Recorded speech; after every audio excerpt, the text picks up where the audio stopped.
Hi there, I'm Vincent and I provide dating and self-improvement advice.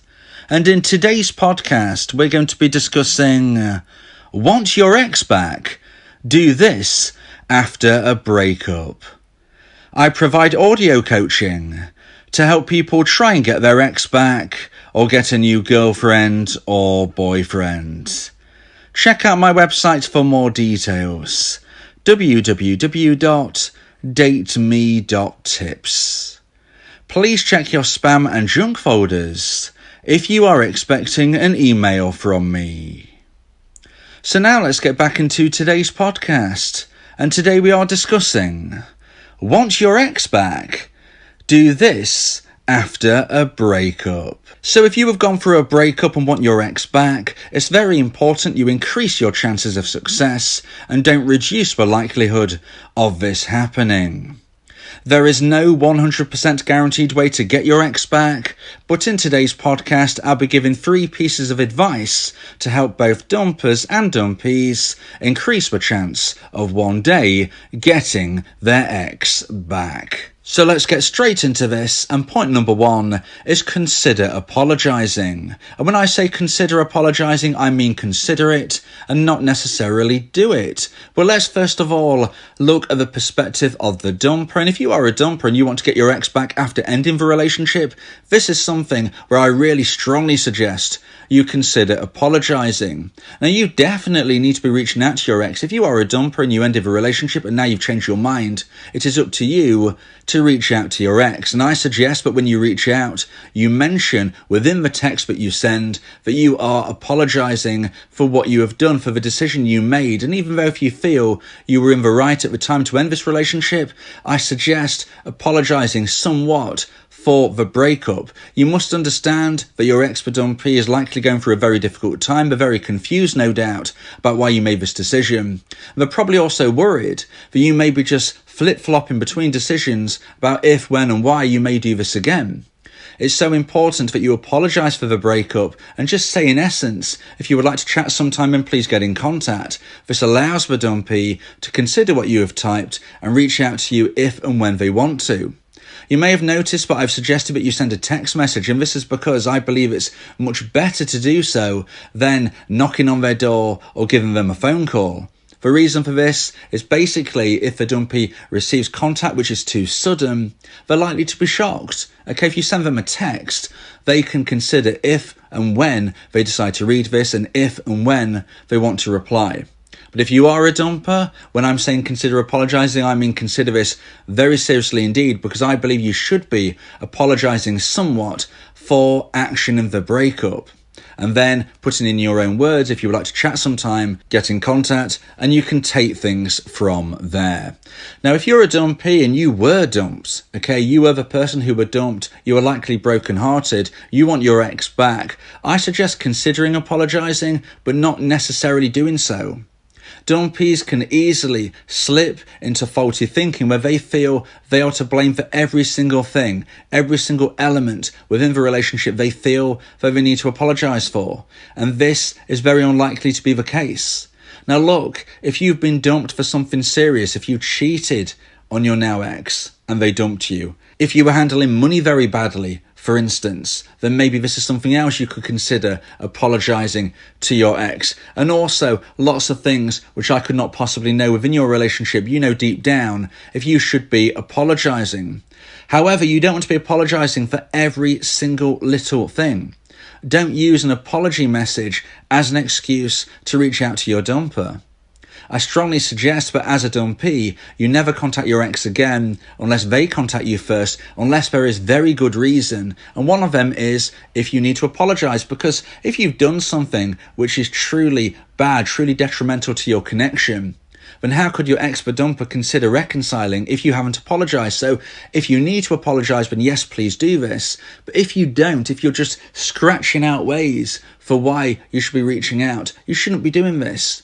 You know, you shouldn't be reaching out to your dumper and apologising because you left the toilet seat up. You know, you shouldn't be reaching out to your ex, the dumper, and apologising because you didn't do this, that, or the other, which are all minimalistic things. Just think about the situation logically. Try to think things through. Should I apologize? If you should, then you should. If you shouldn't, then you shouldn't. So point number 1 is consider apologizing, pretty much definitely if you're a dumper, but if you're a dumpee, you need to be giving this a lot more thought, because if you reach out for an inappropriate reason, this isn't going to do you any favors. Begging, pleading, reasoning for unreasonable reasons, this is not going to be anything that helps you reattract your ex. So please think of this carefully, and that is point number 1. So now let's get into point number 2 and the second point of today's podcast about want your ex back, do this after a breakup, and point number 2 is no contact rule. So if you've gone through a breakup, you've probably heard of the no contact rule, but what you may not know is that there are many different versions of the no contact rule that you can find online. And I believe that my version differs somewhat to the other versions you can find online. And I believe in my concept. I believe in my theory, which will give you the best possible chance of success. So I strongly suggest that you subscribe to my YouTube channel and check out the playlist on my YouTube channel entitled The No Contact Rule, so you can fully immerse yourself in my version of the rule. But in today's podcast, just to try to get across the point that I believe that after you've considered apologizing, you need to be implementing my version of no contact. So if you're the dumper, that means you send the message that I already suggested that you need to do, including likely an apology for the breakup, and then you implement my version of a no contact rule. If you are a dumpee, you should be implementing my version of a no contact rule almost instantly. Again, there are a few caveats, a few exceptions. You may, as we've already said, need to apologize first, but likely you probably don't.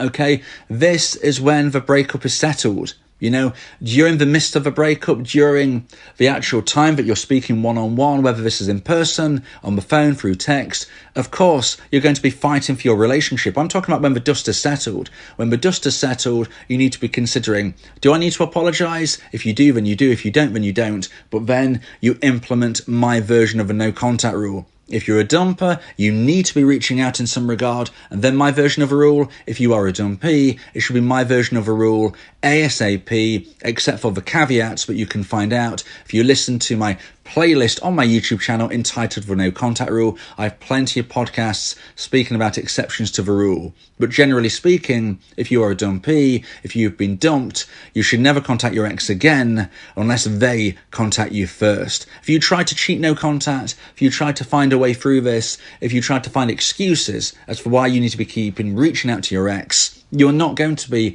reattracting your ex. Okay, nothing works 100% of the time and nothing fails 100% of the time. But I can say with quite confidence that if you keep reaching out to your ex, they are very unlikely to be growing romantic emotional attraction. They are more likely to be losing further romantic emotional attraction. If you don't respect somebody who has decided to make a decision to end a relationship, if you don't respect their wishes, if you don't live a life where you are listening to your now ex, how on earth can they decide that they want to reconnect with you? Think about it logically. They've ended a relationship. They've basically said, I no longer want to be in a romantic relationship with you. If you keep bombarding them with messages, phone calls, knocking on their door, does this sound respectful? Does this sound like you're listening to them? Maybe you were dumped because they didn't feel you were listening to them. Maybe that wasn't the reason. But whatever your situation, if you pressurize, if you are needy, if you are desperate, if you are begging, if you are pleading, this is not attractive. This is very unlikely to regrow the romantic emotional attraction that you need in your ex's mind for them to decide to reconnect with you one way or the other. Okay, we're talking about today's podcast about what to do if you want to try to get your ex back. You've got to understand that when somebody ends a relationship, they are not at that time wanting to reconnect. The only reason they're going to get to the point that we've already discussed, where I say, if you are a dumper and you want your ex back, you've got to reach out. They're only going to get to that point if they've regrown attraction. So as a dumpee, you've got to do everything you can to regrow that attraction in your ex's mind, and then they'll be considering their thoughts, probably listening to today's podcast, in which I've encouraged the dumpers to reach out. That is what you need to be doing if you're a dumpee, to regrow the attraction in your now ex's mind by implementing my version of a no contact rule. If you are a dumper and you've implemented my version of a rule, as I suggest, after you've reached out, this is when you're giving your ex the dumpee space. They deserve space. You don't know where their mindset is right now. And again, bombarding them at this stage is not going to help your cause. You've made your peace with this message, and now you must implement my version of a rule and leave the ball in their court. So now let's get into point number 3 and the final point of today's podcast about want your ex back. Do this after a breakup. And point number 3 is start achieving short, medium, and long-term goals. I always say to people you need to be striving to become a version 2.0 of yourself. And this is because if and when you get a chance to communicate with your ex again, you need to be wowing them by being a better person than they remember in every single way. If you get to the communication stage, they're already at a point where they're intrigued about possibly reconnecting. But now you need to wow them to really get this across the line. And this can be done by achieving short, medium, and long-term goals. Short-term goals are things which you can do today. You could start doing them after you've listened to today's podcast. Medium goals are ones which might take a few weeks or months, and long-term goals, many months or maybe into next year. I'll give you an example. A short-term goal could be to go on more walks. You could go on a walk after you've listened to today's podcast, okay? You could go on one extra walk every single day. Maybe you're already quite active. Well, if you are, I challenge you to go an additional walk. If you aren't active at all, then one additional walk will be the only walk probably that you're doing each and every day. But this will help you. Going on a walk will help the positive endorphins go through your mind as exercise provides us with this mentality boost. That is going to help you first of all. Secondly, you're getting out into the open air, you're breathing that fresh air. If you're doing this during the day, you're letting the natural sunlight hit your skin, giving you some natural vitamin D, which is also good for you. Now, of course, I've got to just say, use your common sense. If it's really, really hot, make sure you're using your sun cream, etc. But it is better to be out during the day, letting the natural sunlight hitting your skin. So you're going for a walk, you're getting the endorphins, you're getting the vitamin D, you're getting the exercise, which will likely help you become a healthy weight, improve your health and fitness, and the byproduct of that is improving your physical attraction. Always very important when you're trying to attract anybody. Now, that is a short-term goal. The medium-term goal regarding this would be that you start jogging.